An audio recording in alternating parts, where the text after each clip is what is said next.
Heavy armor on the move towards Mariupol.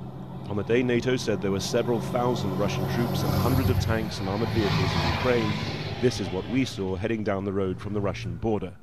We counted 11 battle tanks, 2 armored personnel carriers, a multi-launch rocket system, and several mobile artillery pieces with a range of 50 kilometers, all passing the town of Novazovsk, which fell last week, heading into Ukrainian territory.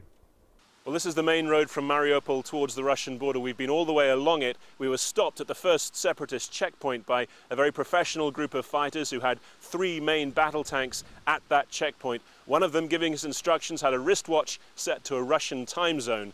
And apart from the convoy of military vehicles coming the other way, we've seen no kind of military installation before getting to the Russian border. Now we're being told that to travel back down this road is simply too dangerous. It was soon clear what that danger was.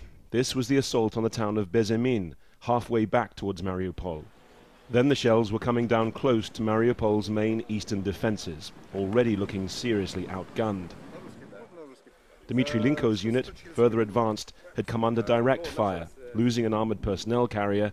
He has no doubt who his men are fighting. This was a regular Russian army, and they come because it's a few maybe terrorists who help them, but the most of them is regular soldiers. And Putin and Poroshenko are talking about a ceasefire, and you're being hit by artillery. How do you feel about that? Everybody can see what Putin say and what he do.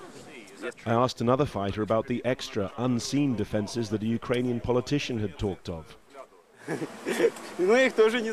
We haven't seen them either, came the reply. The man in the blue suit is the politician in question, the Kiev-backed governor of Donetsk, now in exile in Mariupol.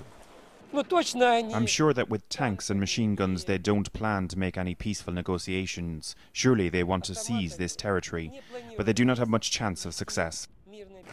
Both sides in this conflict are now talking about a ceasefire starting on Friday afternoon local time.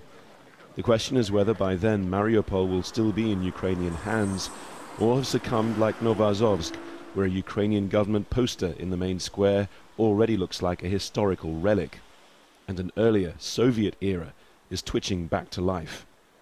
Harry Fawcett, Al Jazeera, southeastern Ukraine.